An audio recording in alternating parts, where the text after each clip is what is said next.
ต่อญาติต่อโยมที่ติดตามฟังรายการนี้มาด้วยดีตลอดขอบใจนักขอบใจหลายๆเอาละก่อนที่จะอู้จาอย่างออกไปนั้นเอามาปูจาพระรัตนตรัยไหว้พระสวดมนต์เพื่อเป็นมงคลต่อชีวิตต่อไป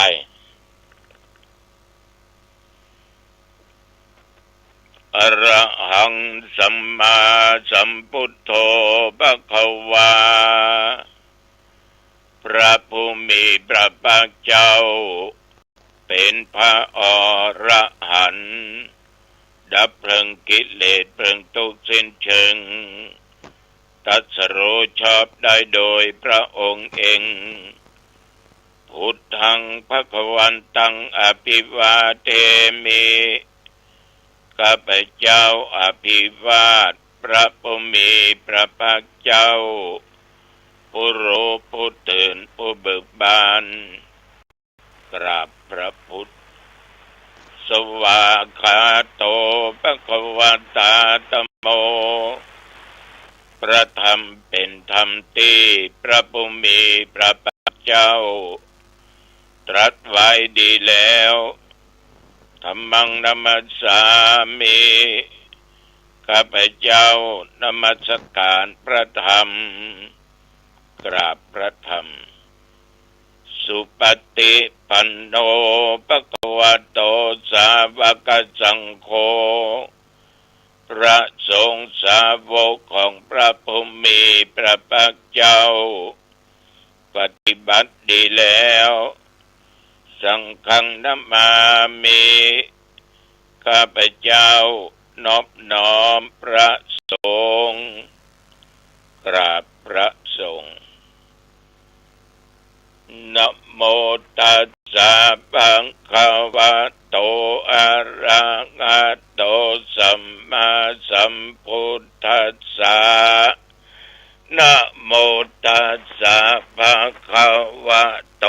อะระหะโตสัมมาสัมพุทธัสสะนะโมตัสสะภะคะวะโตอะระหะโตสัมมาสัมพุทธัสสะพุทธังสร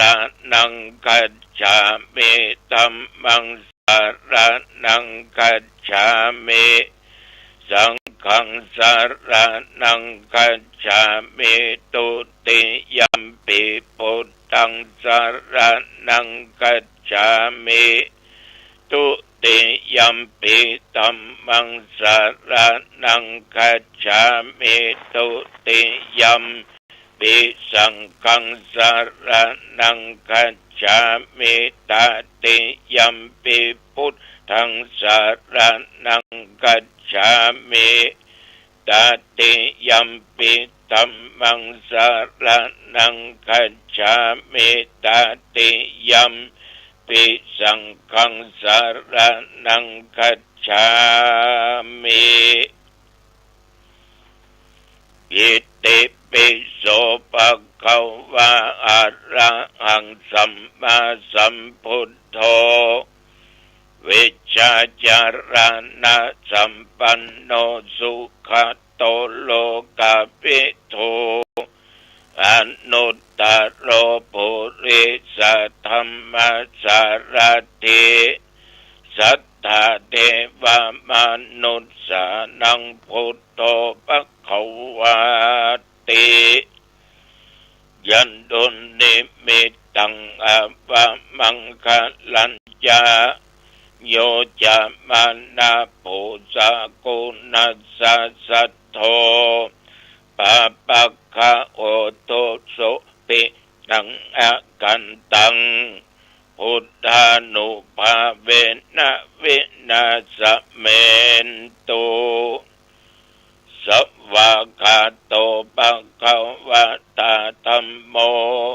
สันติติโกอาการลิโกเอหิปัสสิโกโอปันนายิโก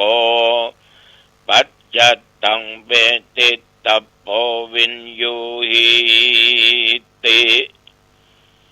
ยันโดนนิมิตตังอาวะมังคลัญจา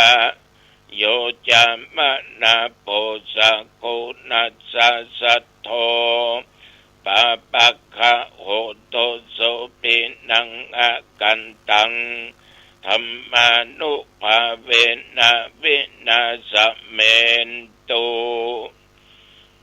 สุปฏิปันโนภะคะวะโตสาวกสังโฆอุชุปฏิปันโนภะคะวะโตสาวกสังโฆญาญาปฏิปันโนภะคะวะโตสาวกสังโฆสามิจิปฏิปันโนภะคะวะโตสาวกสังโฆญาติตังจัตตาริปุริสายุคานิอัตถปุริสปุคลาเอสะภะคะวะโตสาวกสังโฆอาอุนยโยปาอุนยโยทักขินยโยอัญชลิกรณีโยอนุตตรังปุญญาเกตังโลกัสสาติ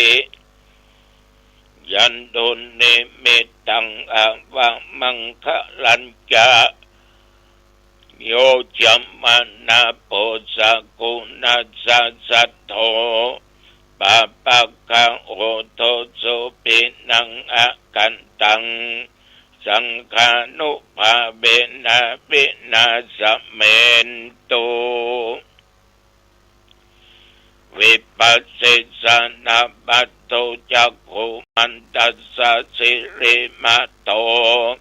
สิกิสะปินามาโตสัพพะพุทธานุกัมปิโนเวสะโพสะนะมาโตนะหะตะกัสสะตะปัสสิโนนะมัตโตกะโกสันตัสสะมาราเสนะปะมัตติโนโกนากัมมันนัสสะนะมัตโตปัมมันนัสสะวุสิมัตโตกัสสะปัสสะนะมัตโตวิปัมมุตตัสสะสัพพติอังคิลัสสะสะนะมัตโตสักกัญญาปุตตัสสะสิริมัตโต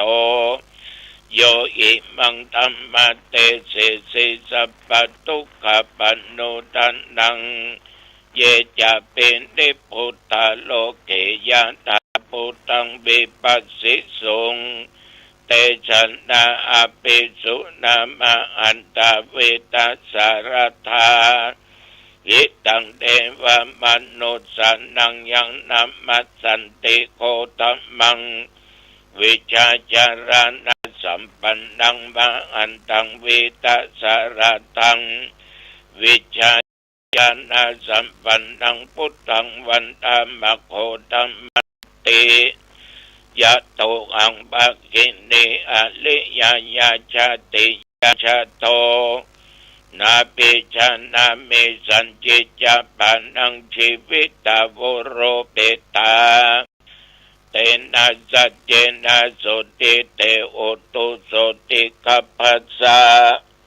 โพชังโคสัตติสังฆโตตัมปันนังวิจโยตถาวิริยัมปิติปัสสติโพชังกาจัตถาปะเรสัมมาดุเปกขะโพชังกาจัตเตเตสัพพทักษินา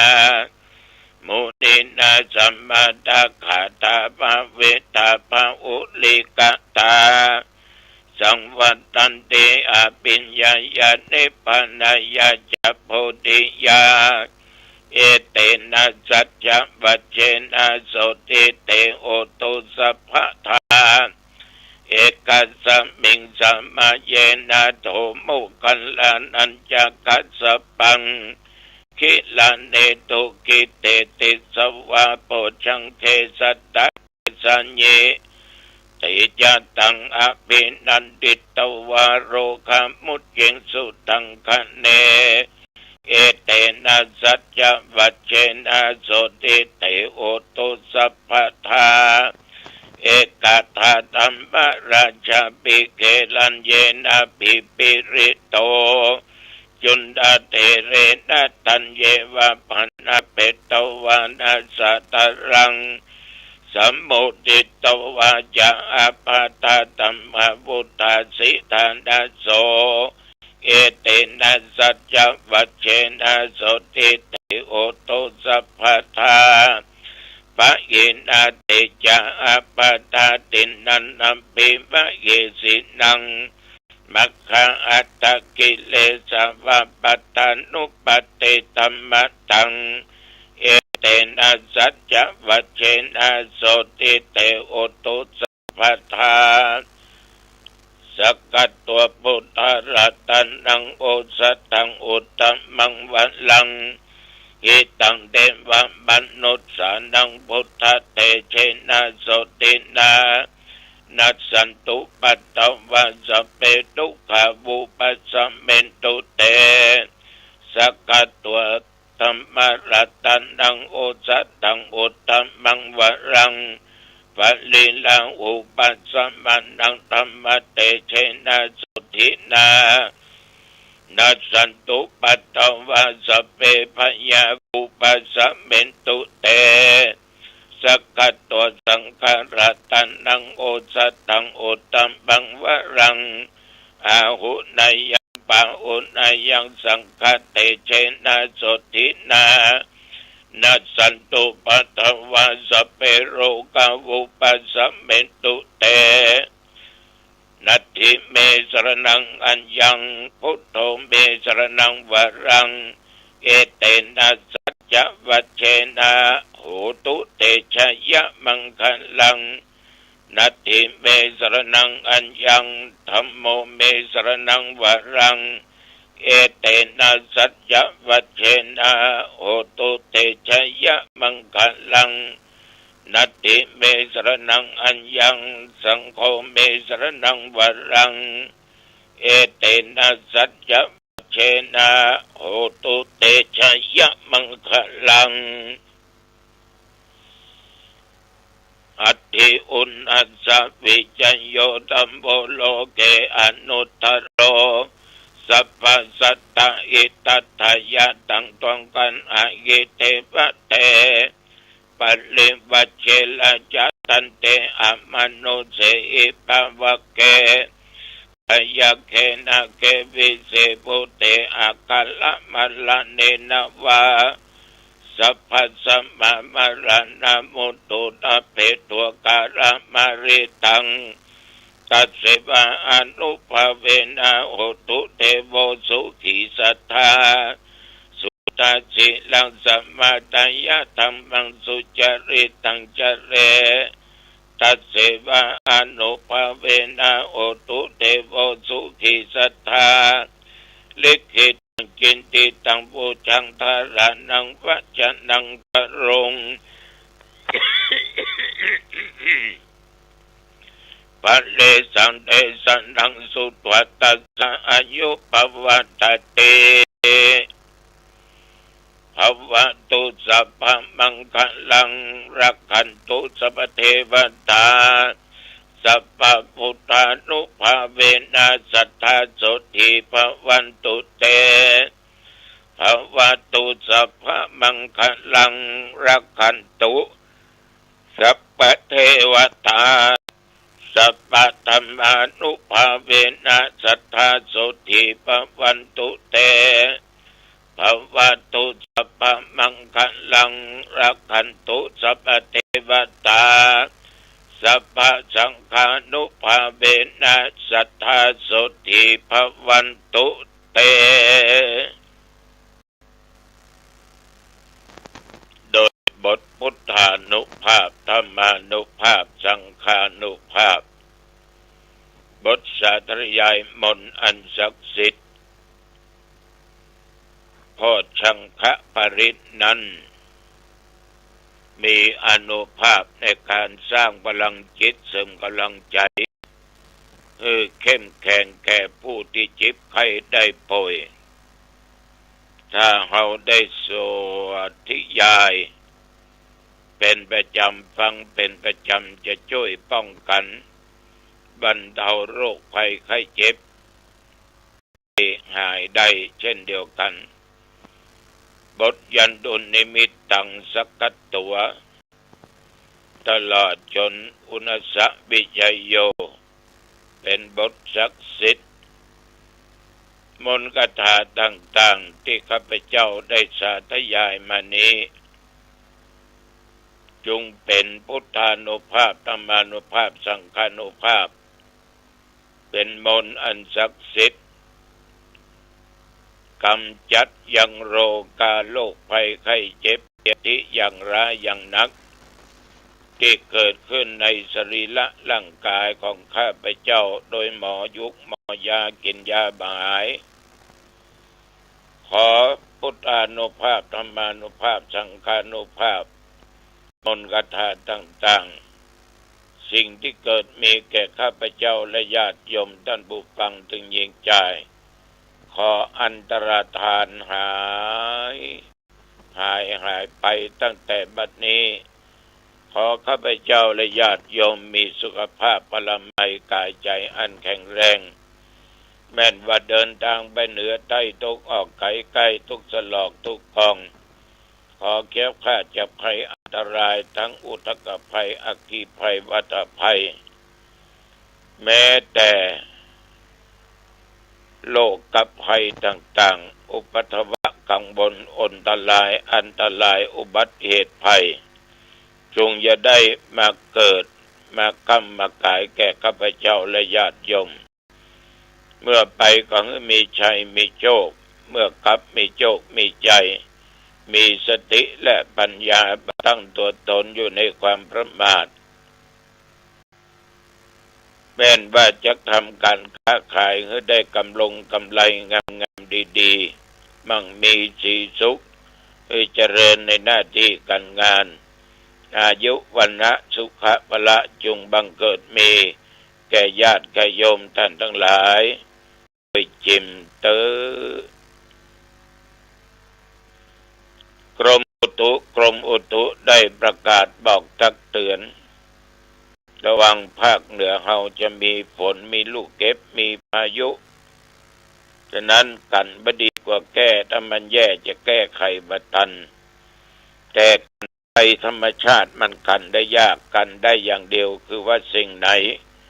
อันเป็นสิ่งของทรัพย์สมบัติของเฮาควรเก็บควรรักษาไว้ที่มันปลอดภัยเวลาเดินทางไปเหนือใต้ตกออกเจอพายุเจอลูกเห็บมันอันตรายต้องมีสติและปัญญาควบคุมตั้งตัวตนอยู่ในความประมาทนับตั้งแต่เมื่อตะวันวามาจนถึงปัจจุบันบัดเดี๋ยวนี้ได้24 ชั่วโมงอายุของเราก็ได้ไปอีก1 วันและพวกเราจะต้องอยู่ด้วยกันไปตลอดจนอายุได้120 ขวบเข้าภวสาเนาะถ้าตั้งในบรรลุได้แน่ญาติโยมตะวานี้เมื่อเจ้าก่อนง่ายก็มีญาติโยมมากระทำบุญถวายเข้าอุทิศแก่คนที่ล่วงลับดับขันไป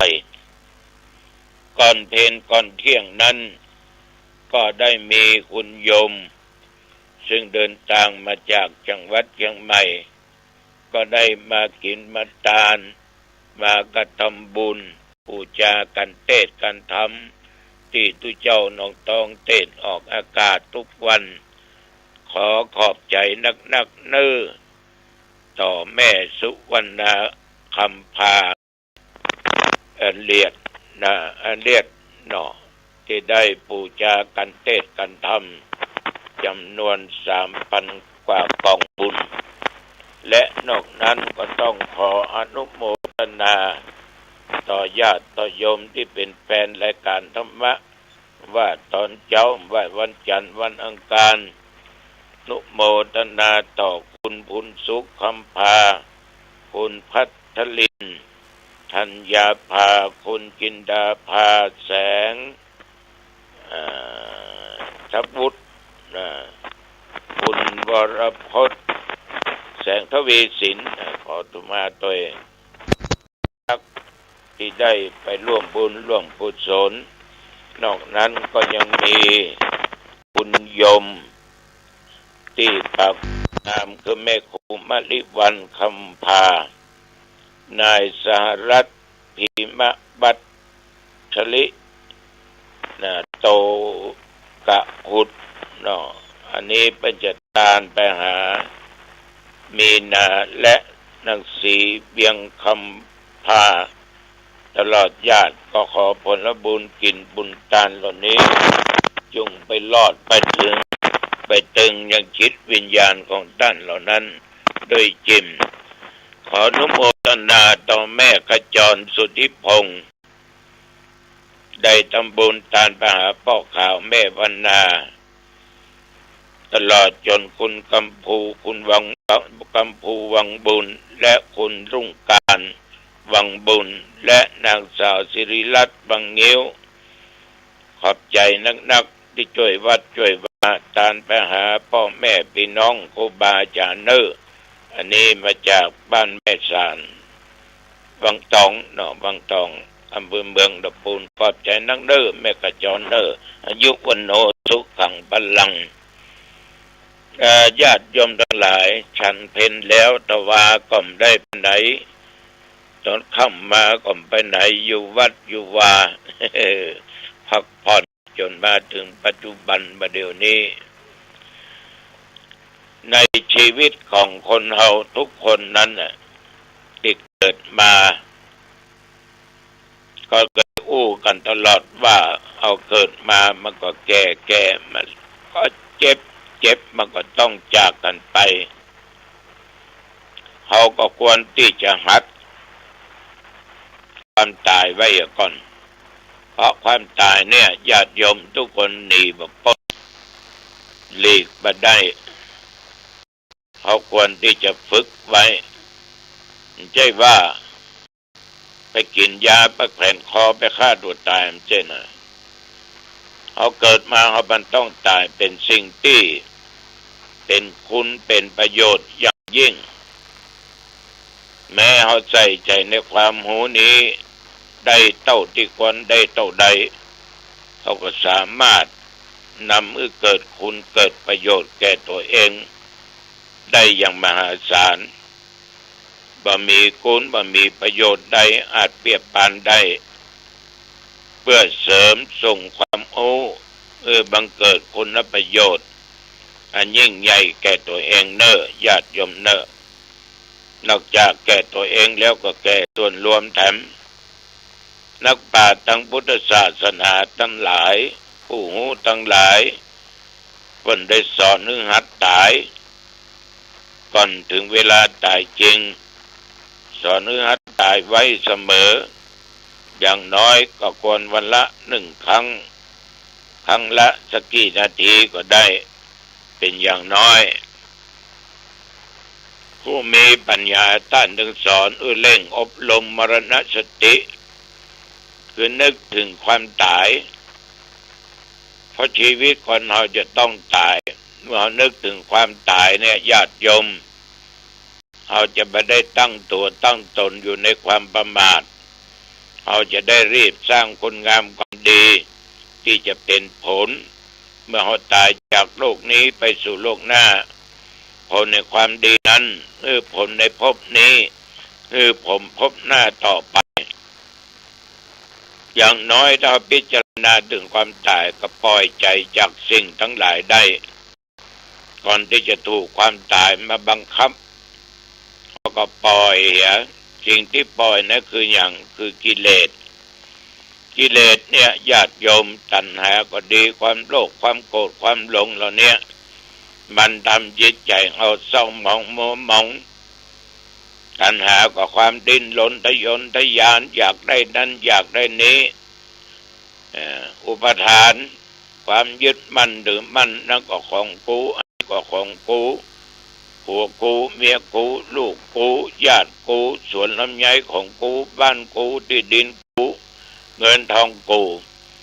เมื่อจิตใจไปเจอจ่ออย่างก็ของกูทั้งนั้นตายแล้วด้วยความห่วงหาอะไรจักได้เกิดเป็นเปรตเกิดเป็นเปรต ฉะนั้นญาติโยมต้องหัดใจปล่อยเสียพร้อมกับว่าทุกสิ่งทุกอย่างถึงเวลาเอาเกตต้องตายอันใดที่มันเป็นกิเลสเป็นความโลภเป็นความโกรธเป็นความหลงเป็นสิ่งที่เกิดตัณหาและอุปทานความยึดมั่นถือมั่นเขาก็หัดละเหี่ยปล่อยเหี่ยพร้อมกับหัดตายไปในตัวซึ่งก็จะมาถึงเราทุกคนอย่างจริงจังไปหน้าเวลาเท่าใดเท่าใดเอาสามารถที่จะหูได้ก็สรุปง่ายๆก็จะมามีสติควบคุมตลอดเวลาพยายามกำจัดศัตรูคือตัวกิเลสเพื่อออกจากจิตใจไปเพื่อทำจิตใจเอาสดใสสะอาดเมื่อก่อนจะตายใจก็ใสสะอาดตายไปแล้วความสะอาดของด้านจิตใจคือตัวกิเลสมันหมดไปเขาก็ไปสู่ทางที่ดีทางที่มีแต่ความสุขนะอันนี้ก็ขอฝากกับญาติกับโยมเอาละวันนี้หันว่าเป็นเวลาพอสมควรอายุวันโนสุขังพลังพบกันใหม่โอกาสหน้าเจริญพรสวัสดีครับ